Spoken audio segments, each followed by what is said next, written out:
Hello, and welcome again to Creative Connections.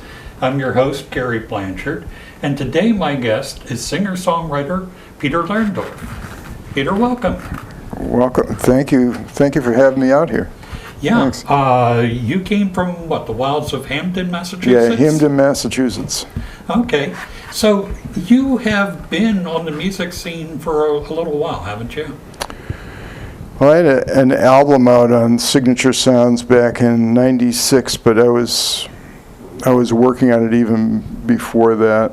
Kind of on the music scene, I would say since in the '90s is when I really got going, started songwriting, things like that. And your claim to obscurity, one of them, as I believe you put it on your website, is that you have had songs on Car Talk. I had 5 songs on Car Talk. Yeah. Okay. And one song was on a CD that they put out. Okay. And it was even on their music on hold on their office phone. So that was. Oh, that's really cool. Yeah. So how did you manage to get that? Just sent them a CD. Once my CD was done, I sent it off to them. Okay.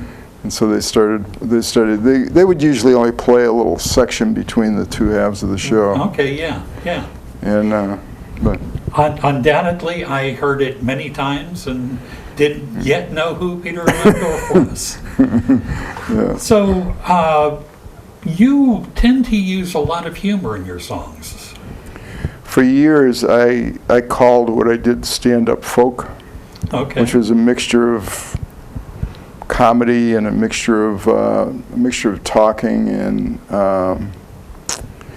just songs and funny songs with puns and things like that. So. Okay, what drew you to that? I was always writing funny poetry, like in high school. Okay. So I think it started like that, and I wanted to write. I also wanted to write children's books. I had this image that I was going to be a children's book writer at one point, and I wanted to write funny things and stuff like that. So I just started writing funny songs, and then in some ways it was, it was a good escape from other stuff that was going on. So it was good to. I always like to see people laugh and. Yeah. When you think about it, there is enough, depressing stuff going on in the world. Yeah, that's true. And if we can bring people a smile or a laugh, then that's really good. Yeah, I know. Yeah. So you have been actually pretty busy during the pandemic. I tried to stay pretty busy. I wasn't playing that many places. There were a couple of nursing homes that I played at with my girlfriend Sue Hill. Okay. So we played at we had a couple of nursing home gigs, and then we did some Zoom concerts where we performed for different groups at assisted living places through Zoom. And then I also signed up for a lot of open mics online. A lot of the open mics were online, so I signed up for those. So I was playing in London, England, Cambridge, England, Jerusalem. Okay. And last night I played in Los Angeles, so. All right. So I'm a little tired.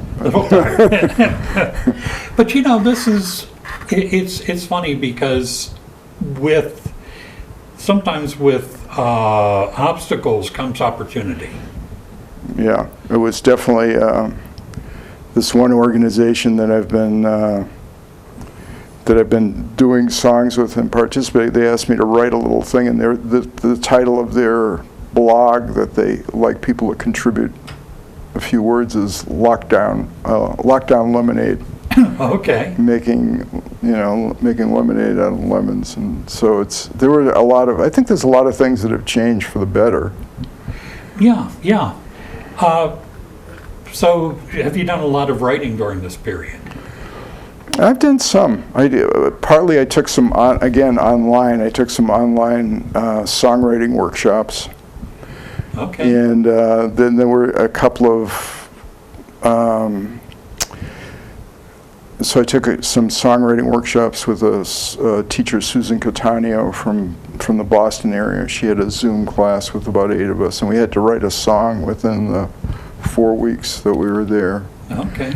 And then there was another showcase that I did that there was a topic that was suggested by the audience the month before, so we had to write a song to that topic. Okay. So I've written a few songs.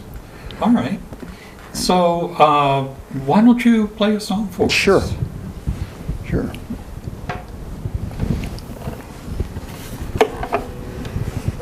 Try not to bang into anything here. Let me see. Might as well start off with a. So this is a song that will be on my on the album. I don't know whether it's going to be an album or a CD. I don't know if it's worth even doing a CD, but I'm recording songs. Yeah.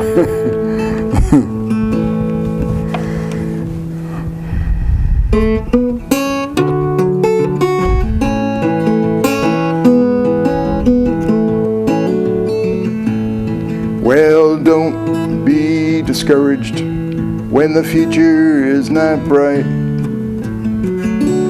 Don't be discouraged when nothing turns out right. Don't be discouraged if things look bad at first. No, don't be discouraged. It's bound to get worse. Well, your pipes seem to leak a lot. Your plumber's name is Ray. Your wife seems to call him over whenever you're away. Your kid pulled off her braces. She wants a new tattoo. Your in-laws, they just sold their house and they're moving in with you. And they're saying, don't be discouraged when the future is not bright. Don't be discouraged when nothing turns out right. Don't be discouraged if things look bad at first. Don't be discouraged, it's bound to get worse. Well, they're cutting back your hours at work. There's rumors going round. Everything keeps going up while yours keep going down. You're angry at the bank again. You call to let them know. Turns out it was all some kind of show. And they're saying, don't be discouraged when the future is not bright. Don't be discouraged when nothing turns out right. Don't be discouraged if things look bad at first. No, don't be discouraged, it's bound to get worse.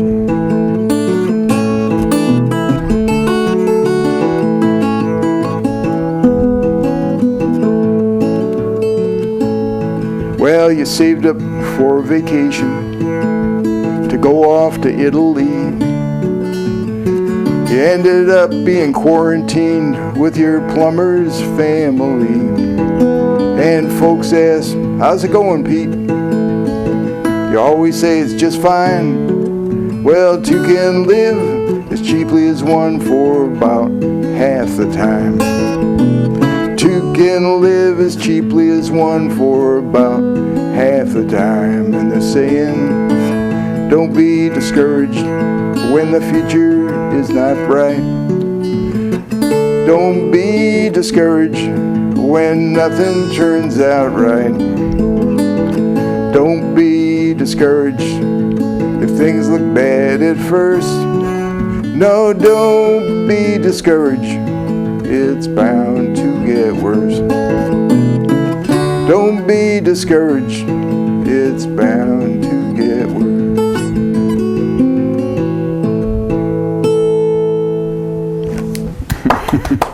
Words of encouragement. Words of encouragement. You know, the beauty of that song is that it is totally depressing and uplifting. Usually it's a good singer. When I was playing for audiences, sometimes people would just start singing without me asking them to, Yeah, which is good. yeah. It certainly is one of those kind of really great sing-along type songs. And, you know, as a self-taught guitarist, I was sitting here watching your finger picking and thinking, boy, did I teach myself wrong. Well, I don't know about that. So tell me about the new project. And you're right, it's hard to know what to call a recording project anymore.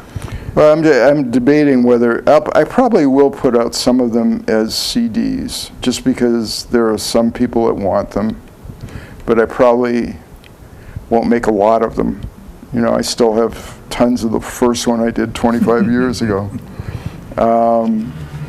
Fortunately, I didn't do cassettes too, which that's how old it was. Actually, it started out on, it took so long to record that we started out on, the reel-to-reel tape recorders, and then eventually we got to the final step was on the computer,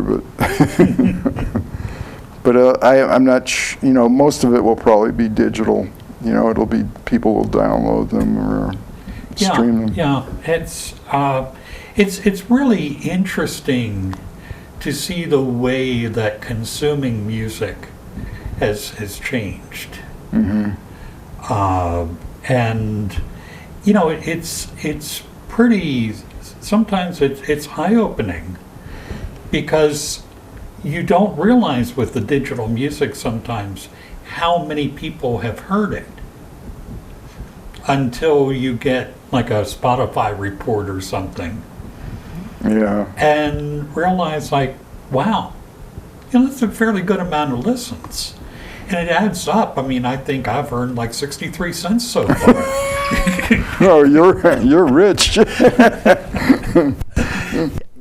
So when you're writing, do you have a set way of writing?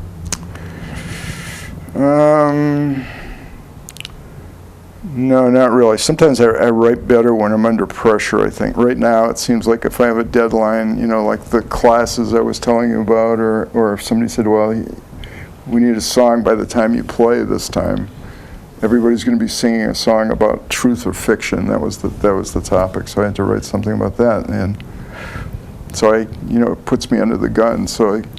But I had some ideas, and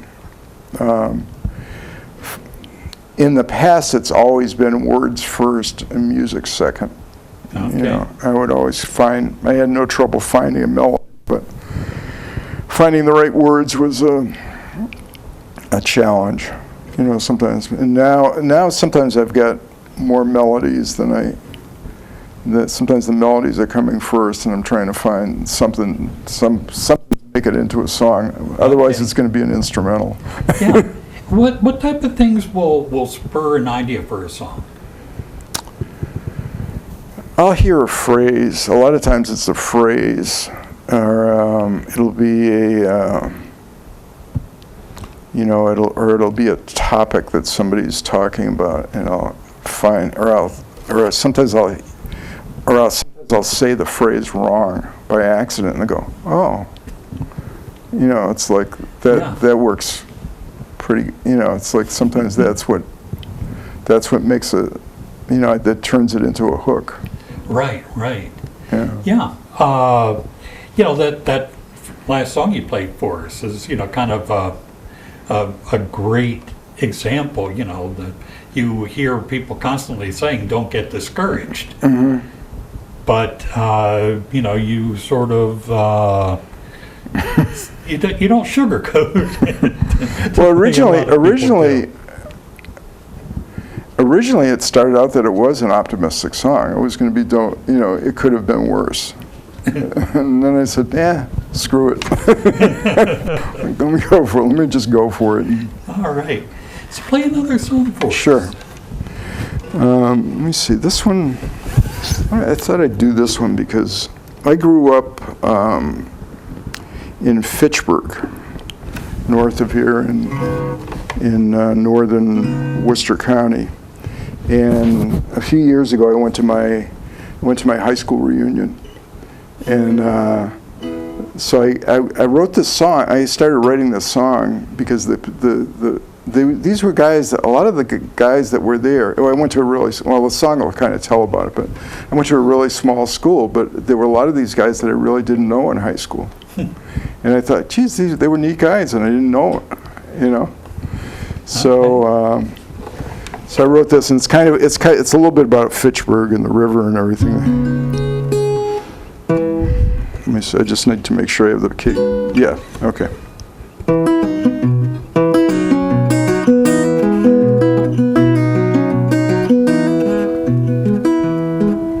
Well, I went back to Fitchburg, Mass. I had lunch with my old friends. We were the class of '68. It's 50 years since then. We arrived as strangers, 12 guys with thinning hair. We could have used some name tags when we first got there. I went to an all-boys school, taught by brothers, not by monks. We held dances in the gym, by and large they stunk. We laughed about our teachers and Catcher in the Rye, and how he always had to wear a jacket and a tie. The river that ran through my town changed colors every day. Some days it was blue and green, sometimes red, sometimes gray. The paper mills and factories have all but moved away. The river kept on flowing, and we all moved away. Well, Bill was a park ranger. He wore a wide brim hat. Our quarterback was a beekeeper. Try to picture that. Norman moved to Montreal. He was a social worker. Frank became a CPA. Bob became a lawyer. Some were good at science. A few wrote computer code. Some of us are all high tech. Some still have flip phones.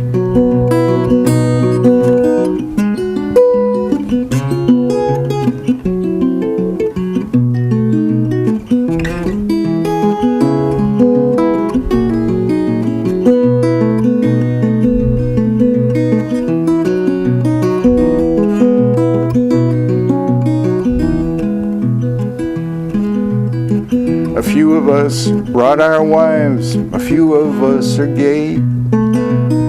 A few of us still go to church, but most have dropped away. Some guys couldn't make it there. Jeff called from Idaho, and we made plans to say goodbye to Nick at his nursing home. The river that ran through my town is all cleaned up today. The paper mills have all closed down, but the fish have come to stay. I looked at those old yearbooks. I was on the debating team, and for an hour or two I was 17. I went back to Fitchburg, Mass. I had lunch with my old friend. Beautiful. Thanks. Beautiful. You know, it's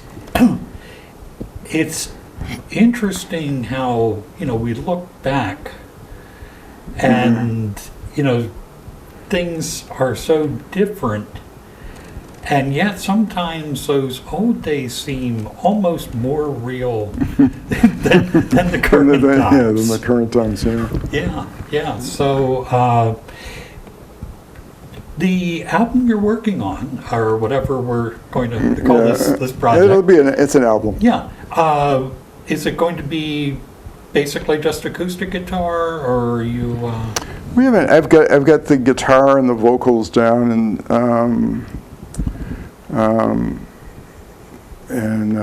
Paul Kachansky, a really good upright bass player, is adding some bass parts now, and then we'll see. We'll just keep adding to it and see what we.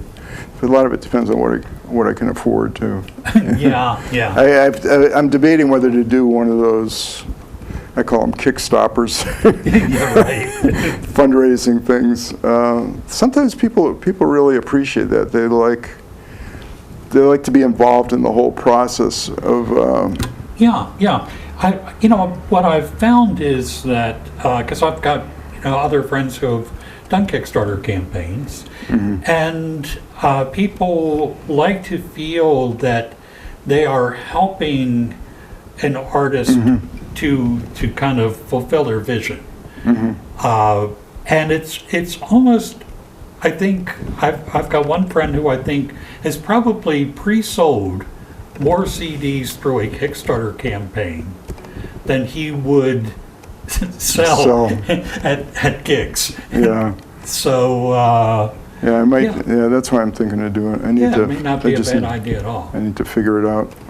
Yeah. So you're also you run an open mic. Yes, I run an open mic at the Vanilla Bean Cafe in Pomfret, Connecticut, and I've been doing that for a few years now. And then when it went to when everything closed down, then I took it onto Zoom, and Zoom was great because I had people from all over the country feature and play, and so I had friends from going to. There's a conference that I've gone to. I don't know if you've ever been to NERFA, the Northeast Regional Folk Alliance. No, I've been to NEFA, but not NERFA. No, NEFA's the folk. I've never been to NERFA. So there were a lot of people that I met there, so I was able to have some of them say, well, why don't you play at my open mic? And so it was less, and then there would be some people that were coming in for the first time, trying to learn how to perform and play for the first time. So some of those people we get a mixture of new people and a mixture of seasoned performers. Well, I think that's one of the great things about an open mic. Yeah. Is that it gives more seasoned performers a place to try out new material. Or things like that, but it also gives an opportunity to people who are just kind of trying to find their way, and give them an opportunity to get in front of an audience, because it's a learning curve. Yeah. So please play another one for me. Sure. Let me see. Let me see. What should I do? Let me do this one. This one won't be on the album. This one I kind of finished on my own. It's out as a single, what we would call a single. So anyway, in Hamden, where I live, when I used to walk down the street with my dogs and stuff like that, I would stop at the little Cumberland Farms and pick up ice cream and milk and stuff like that. And I noticed this one couple working there. And whenever they were there together, they were both dressed up like it was a date. It was one of those really small, older Cumberland Farms, not these big ones that with it looks like it has 2 stories or something. So anyway, I gave them, being a songwriter, I gave them names and created a life for them. Okay. Well, Billy worked on Main Street at the little store. He just bought a little truck. It was a 4x4. Monday on his day off, he was driving down the street. He was getting hungry for something good to eat. For lunch he bought a Slurpee. He bought a Hostess pie. Then he saw her working there. Was love at first sight. Heather was a pretty gal, she was tall, she was slim. He smiled at her, she smiled at him, he smiled right back again.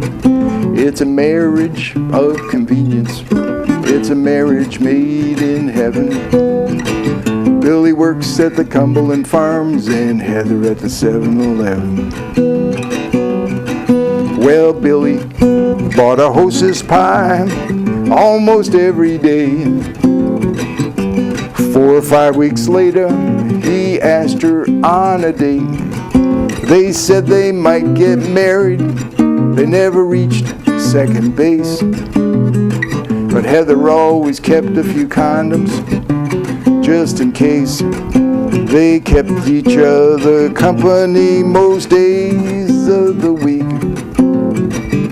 Billy kept an eye on Heather, and she kept Billy on a short leash.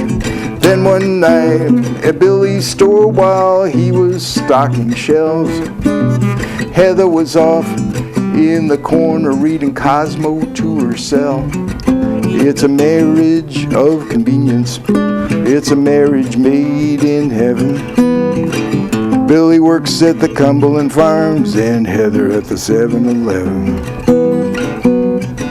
Well, a big old rusty car pulled up. It had one headlight out. A guy came in, he walked around, he was checking Heather out.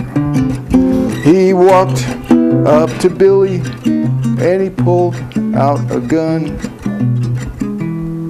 Well, Heather knocked him out with a frozen burrito and a sack of hot dog buns. They vowed right then and there they'd never be apart. They had their wedding party in the 7-Eleven parking lot. All their guests had Slurpees. We all had Hostess pies. And one and all we offer this toast to the groom and his new bride. It's a marriage of convenience. It's a marriage made in heaven. Billy works at the Cumberland Farms and Heather at the 7-Eleven. Well, Billy and Heather, they run a little store. Heather had that burrito bronze that's hanging by the door. If you stop in to see them, tell them I said hi, and pick up a gallon of milk and a Hostess pie. It's a marriage of convenience. It's a marriage made in heaven. Billy works at the Cumberland Farms and Heather at the 7-Eleven. Billy works at the Cumberland Farms and Heather at the 7-Eleven. Wonderful. Peter, thank you so much for coming out. If people want to find your music, where do they find it? The best thing is to go to my website, which is lehndorff.com/music. Okay. And I'm on Facebook and other places too. All right. Well, thank you for coming, and thank you all for tuning in, and we'll see you next time on Creative Connections.